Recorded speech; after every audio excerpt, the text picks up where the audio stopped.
Yesterday, my son looked me in the eye and told me I wasn't family anymore, and today, I made sure he would never say those words to me again. The pen felt heavier than it should have as I signed the last document across the polished oak desk, my hand steady despite everything that had happened in the past 24 hours. The young banker across from me smiled politely, unaware that with a single signature, I had just erased decades of assumptions, expectations, and entitlement.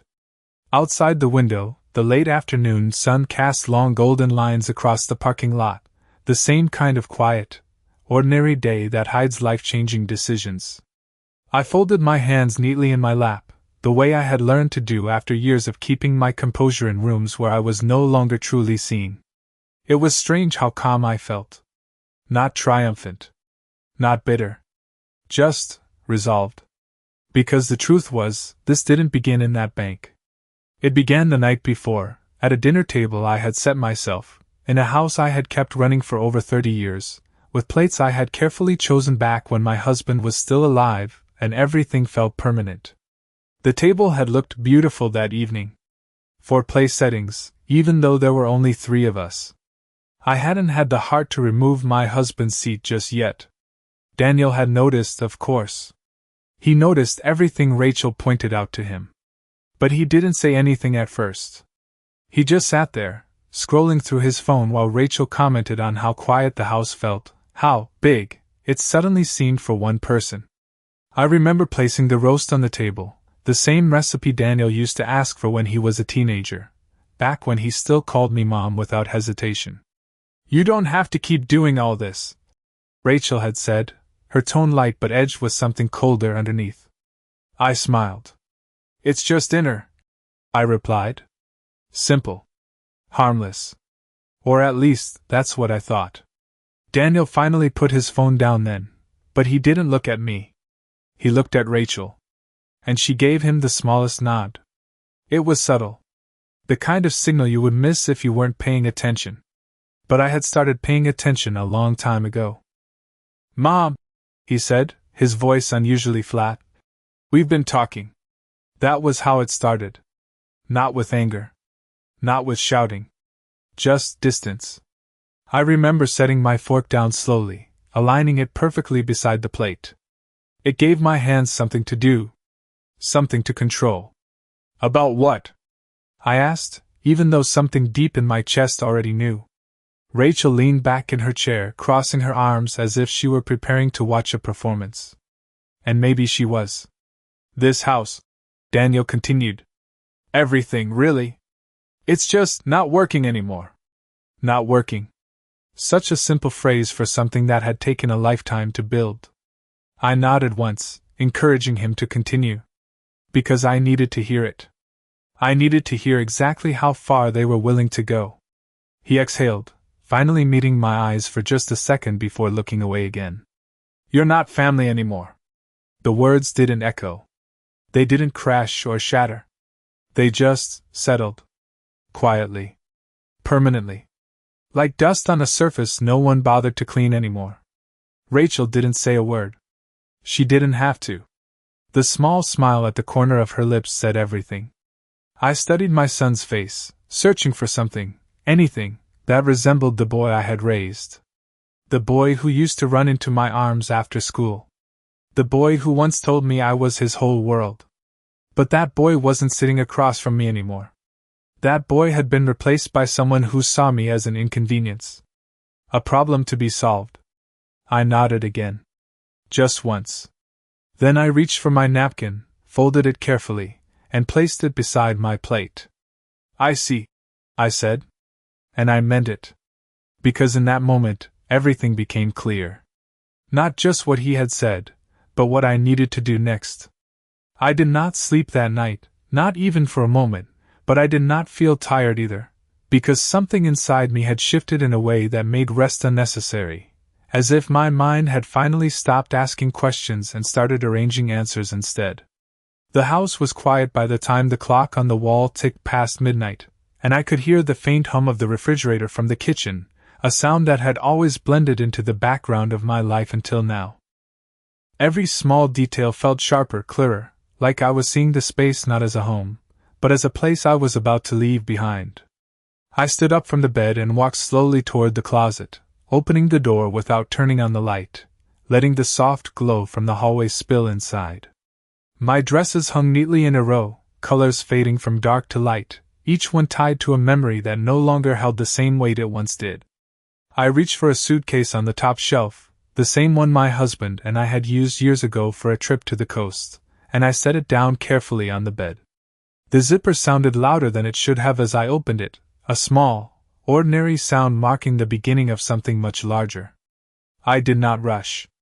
I folded each piece of clothing with precision, placing them inside one by one, choosing only what I needed, not what I was attached to.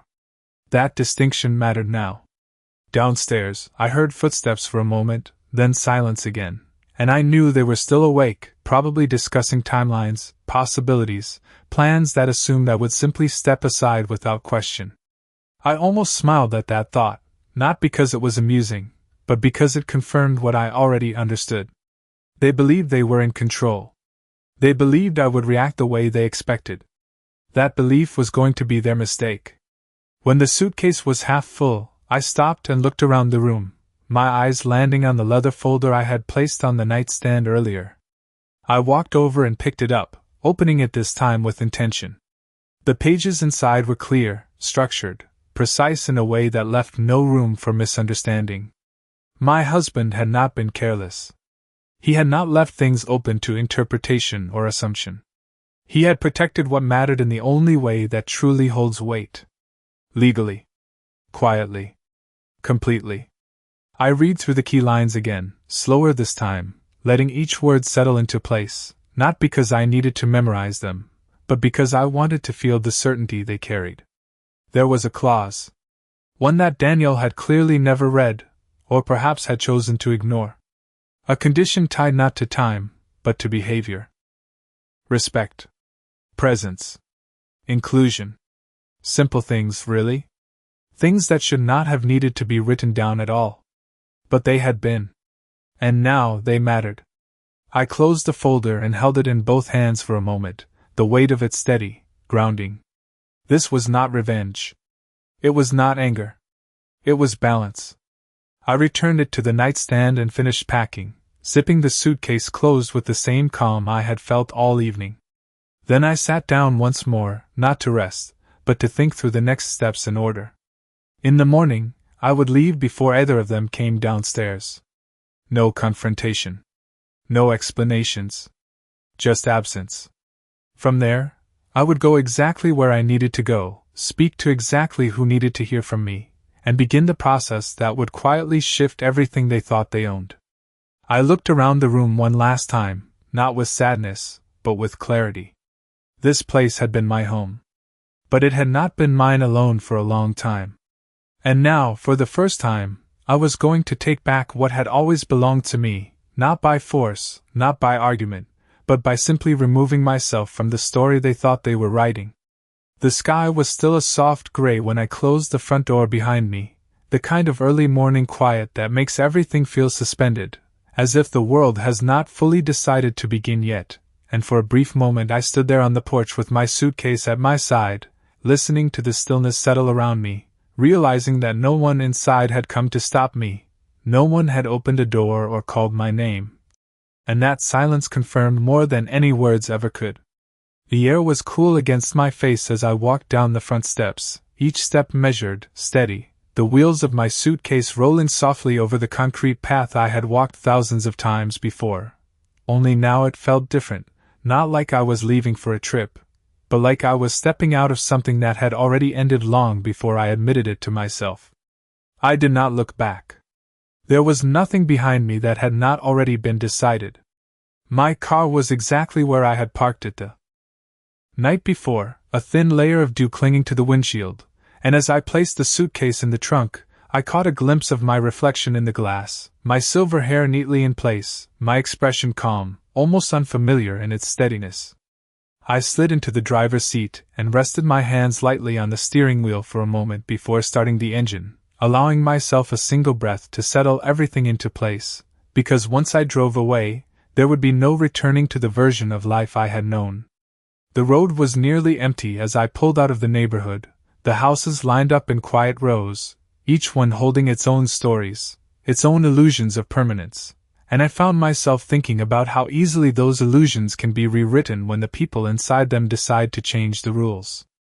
I drove for about 20 minutes before reaching the small downtown district, the familiar storefronts just beginning to open, lights flickering on one by one, and I parked in front of a building I had not visited in person for quite some time, though I had spoken to the man inside more than once over the years. The brass plaque beside the door read Howard Green, attorney at law, the letters polished, precise, much like the man himself. I stepped inside, the quiet hum of the office greeting me, the faint scent of coffee lingering in the air, and the receptionist looked up with a polite smile that softened when she recognized me. "Good morning, Mrs. Collins," she said, her voice warm but professional. "Mr. Green is expecting you." Of course he was. I had called late the night before, my voice steady as I asked for the earliest appointment available, and he had not asked questions, which was one of the reasons I trusted him. He understood timing. He understood discretion. He understood that some conversations did not need to be explained over the phone. He was waiting in his office when I entered, standing as I walked in, his expression calm but attentive, the kind of look that told me he already sensed the weight of what this meeting would hold. "Margaret," he said gently, gesturing toward the chair across from his desk. "You came early." I sat down, placing my handbag carefully beside me, my posture straight, my hands resting neatly in my lap just as they had the day before in the bank, the same quiet control guiding every movement. "I needed to," I replied, my voice even, leaving no room for hesitation. He studied me for a moment, not intrusively, but with the practiced awareness of someone who has seen many versions of this kind of turning point. "Has something changed?" he asked. I met his gaze without looking away this time, because there was no reason to soften the truth anymore. "No," I said calmly. "Something has finally become clear."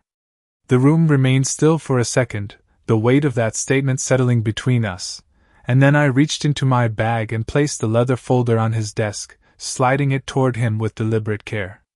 "I believe it is time we review everything," I added, my tone quiet but firm, because this was not a reaction, this was a decision, one that had been forming long before last night, only now it had found its moment to move forward, and I was ready to follow it all the way through. Mr. Green opened the folder slowly, not with hesitation, but with the kind of deliberate care that comes from understanding that every page inside carries weight, and as he adjusted his glasses and began scanning the first document, I watched his expression closely, not because I needed reassurance, but because I wanted to see exactly when recognition would settle in. It did not take long. His eyes paused at a specific paragraph, then moved back, reading it again more carefully, and I saw the subtle shift in his posture as he leaned slightly forward in his chair. "This clause," he said quietly, tapping the page with the tip of his pen, "was added later." I nodded once. "Yes," I replied. He insisted on it. Mr. Green exhaled softly, not in surprise, but in acknowledgement, as if a piece of a larger picture had just aligned in his mind. "Your husband was very thorough," he said. "He anticipated complications." The word hung in the air for a moment, understated but precise. Complications. That was one way to describe what had unfolded in my dining room less than 24 hours ago. I folded my hands together, resting them on my lap, my posture unchanged, my voice steady when I spoke again. "He wanted to make sure I would never be displaced," I said, choosing the word carefully, because it carried just enough meaning without needing explanation. Mr. Green gave a small, understanding nod and continued reading, turning each page with the same measured pace, the quiet sound of paper against paper marking the passage of something that had been decided long ago, but only now was being brought fully into the light. "There is a condition tied to inheritance," he said after a moment, his tone slightly more firm now, as though he was confirming something that could no longer be overlooked.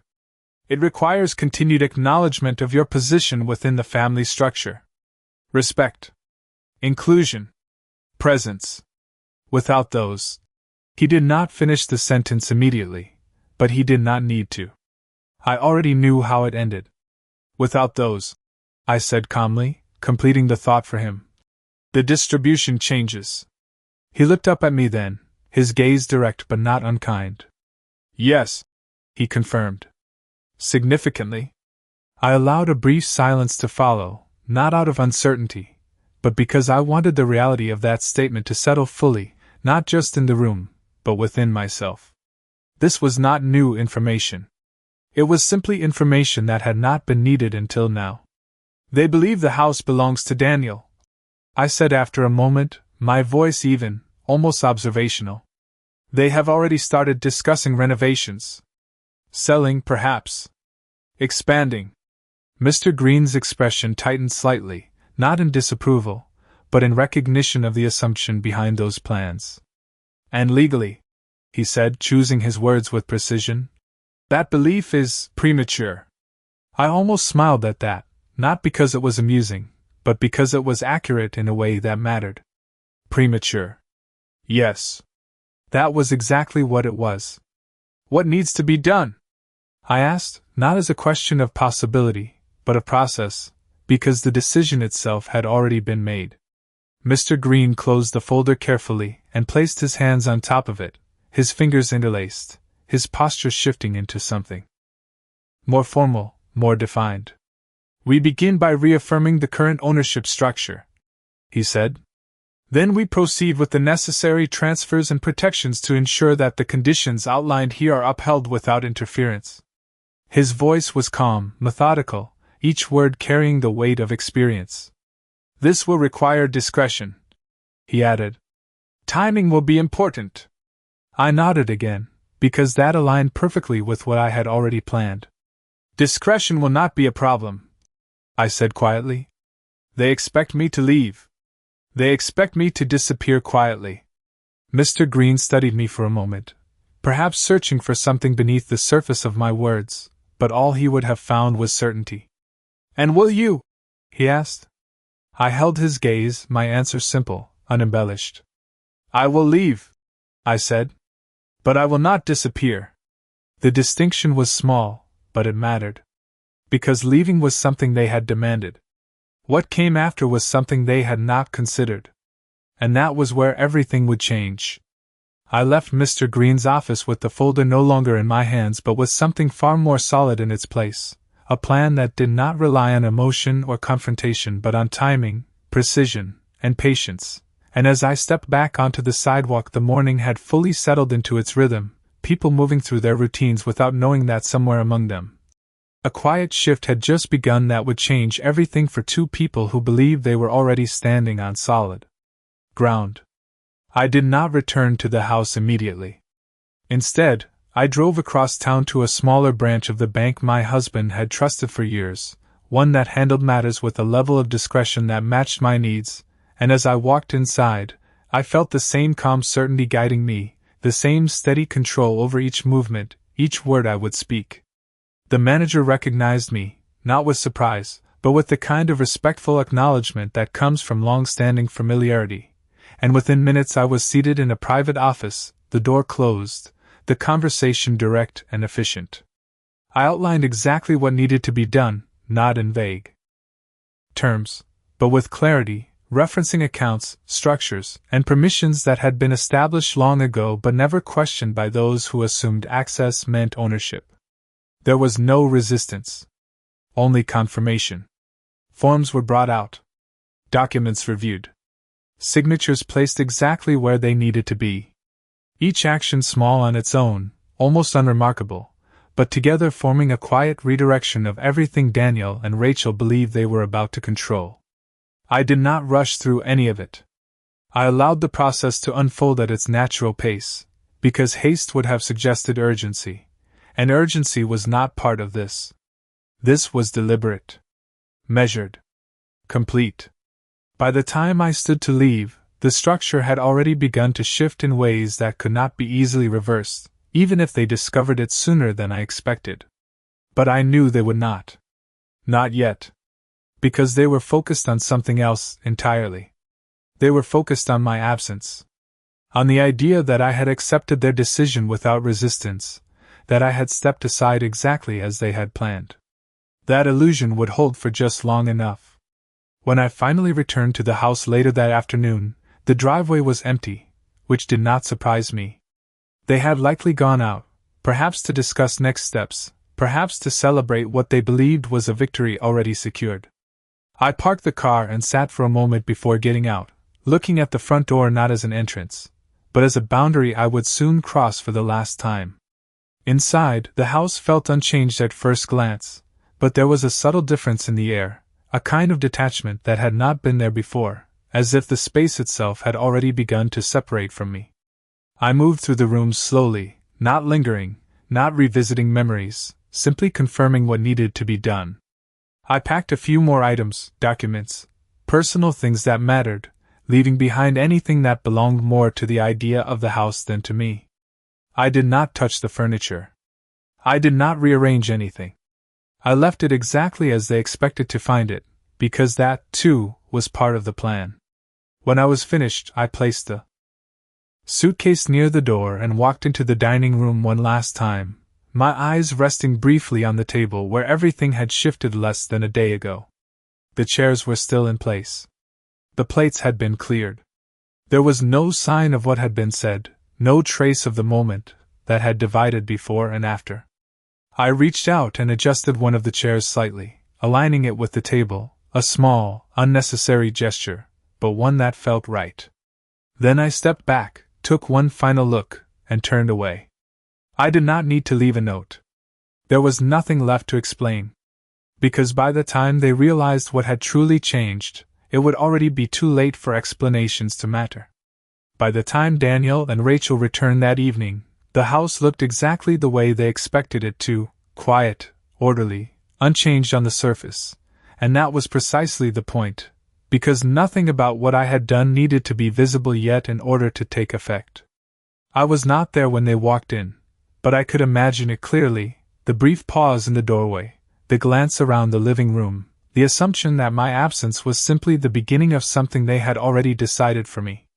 There would have been a conversation, casual at first, perhaps even relieved in tone, Rachel remarking on how smoothly everything had gone, Daniel agreeing without thinking too deeply about what had actually occurred, because neither of them had ever been forced to question their position before. They believed the difficult part was over. They believed I had accepted my place outside their lives. That belief would give them comfort for a little while.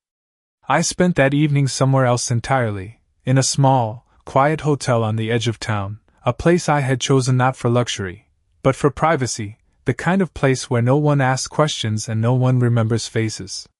The room was simple, a single bed, a small desk, a window that overlooked a parking lot lit by soft yellow lights, and as I set my suitcase down and sat on the edge of the bed, I allowed myself a moment to take in the stillness.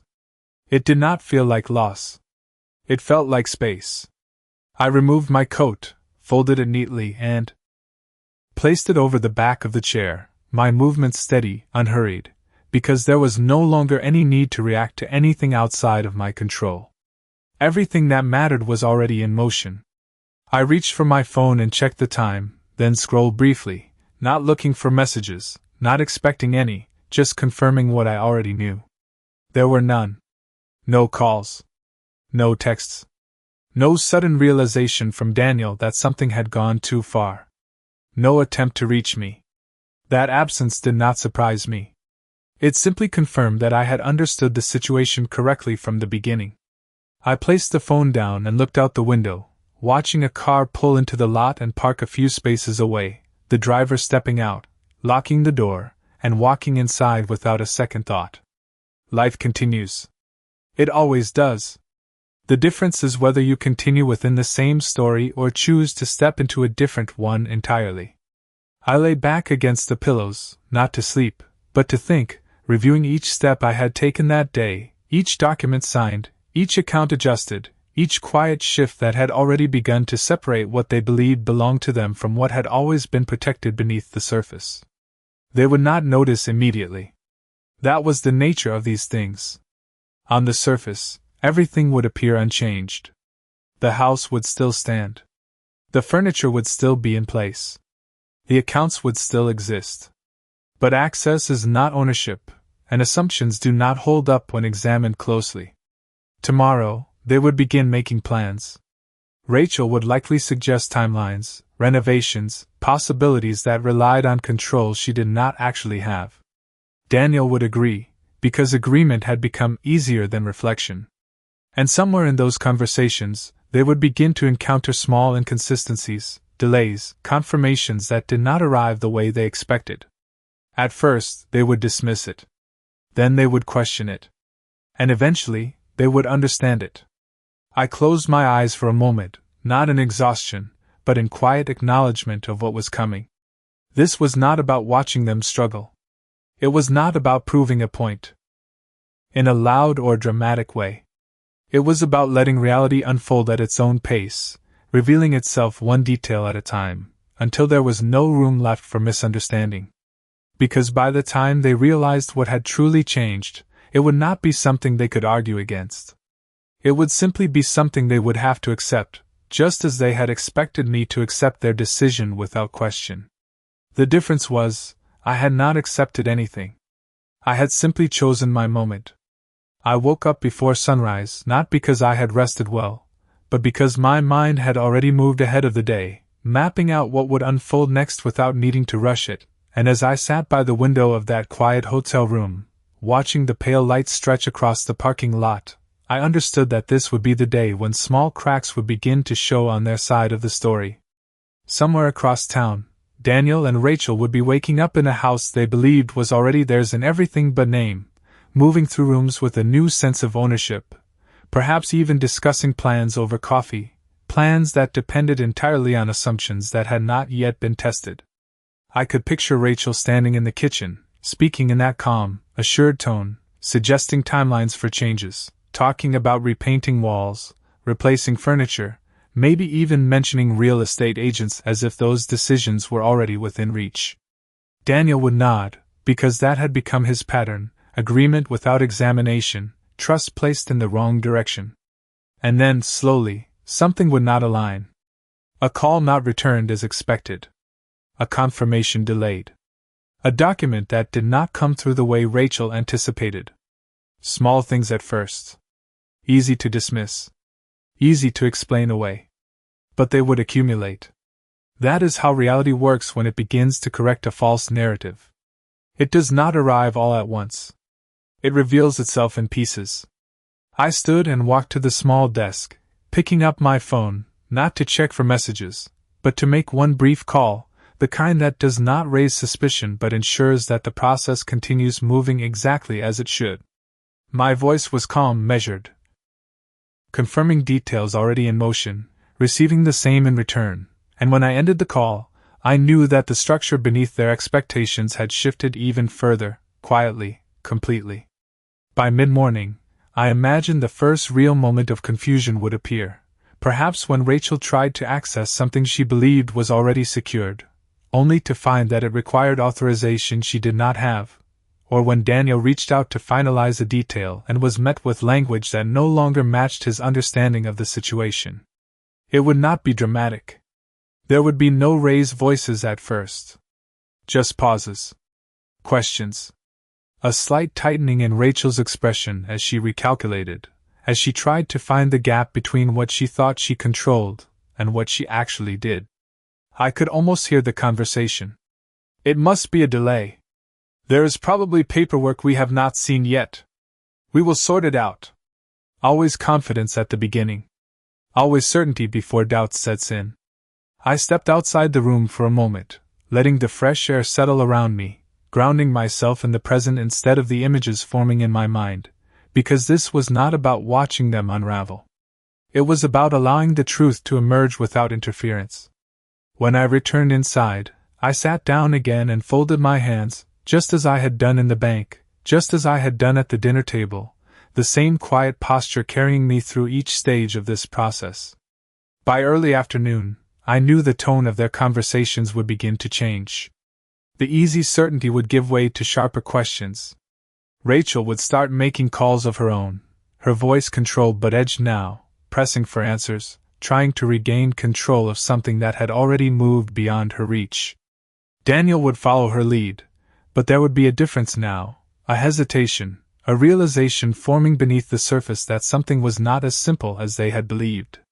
And eventually, one of those calls would lead them to the same place I had been the day before, the same office, the same desk, the same man who had already begun putting everything into motion.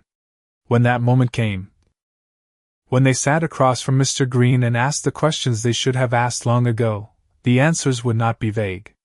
They would not be open to interpretation. They would be clear, structured, final. And in that clarity, the story they had been telling themselves would begin to fall apart, not loudly, not all at once, but with the quiet certainty of something that was never built on solid ground to begin with. By late afternoon, the call finally came, not to me, but exactly where I knew it would, to the one place that still held the truth they had chosen not to look at until it was too late, and I could picture the moment clearly without needing to be there. Daniel sitting across from Mr. Green with that same uncertainty that had begun to surface earlier in the day, Rachel beside him, her posture still composed but tighter now. Her confidence no longer effortless, her voice measured as she asked questions that were no longer theoretical but urgent. Mr. Green would not raise his voice. He never did. He would simply open the folder, the same one I had placed in front of him the morning before, and turn to the pages that mattered, guiding them through each clause with calm precision, explaining not just what the documents said, but what they required. Respect. Inclusion. Recognition. Conditions that had been ignored, dismissed, or perhaps never even understood. Daniel would listen at first without interrupting, trying to align what he was hearing with what he believed, but the two would not match, and that gap would grow with every sentence. Rachel would attempt to redirect, to question interpretations, to find a way to reshape the explanation into something that still gave her control, but there would be no room for that. The language was clear. The structure was firm. And for the first time, they would be facing something that could not be adjusted by tone or persuasion. Ownership had never transferred the way they assumed. Access had never meant authority. And the moment those conditions were broken, everything had already begun to move away from them. I imagined Daniel's silence more than anything else, the way he would sit there, processing not just the legal reality, but the personal one, the realization that the words he had spoken the night before had not simply ended a relationship, but had triggered something he could not reverse. Rachel, on the other hand, would not remain silent. She would press harder, her questions sharper now, her attempts more direct, but each answer would lead to the same place, the same conclusion, the same quiet finality that does not need emphasis to be understood. And when there were no more questions left to ask, when every angle had been explored and every assumption had been corrected, there would be nothing left for them to hold on to except the reality they had created for themselves. I spent that afternoon exactly as I had planned, not waiting, not watching, simply moving forward with what needed to be done next, confirming arrangements, preparing for a future that no longer included hesitation or doubt. There was no satisfaction in what was happening, no sense of victory in the way some might expect. Only a steady sense of balance being restored, of something returning to its proper place after being pushed out of alignment. As the sun began to set, casting long shadows across the quiet street outside my temporary room, I stood by the window and allowed myself one final moment of reflection, not on what had been lost, but on what had been revealed. Because in the end, nothing had truly been taken from me. What had been taken was the illusion that loyalty could exist without respect, that family could remain intact when it was treated as something optional. They had made their choice. And I had made mine. I picked up my coat, smoothed the fabric with a simple motion, and turned toward the door, ready to step into whatever came next without looking back, because there was nothing left behind that still belonged to me, and everything that did had already moved forward with me. Family is not defined by words spoken at a table. It is defined by the way people stand beside you when it matters. And when they chose not to stand beside me, they also chose what they would lose when I walked away.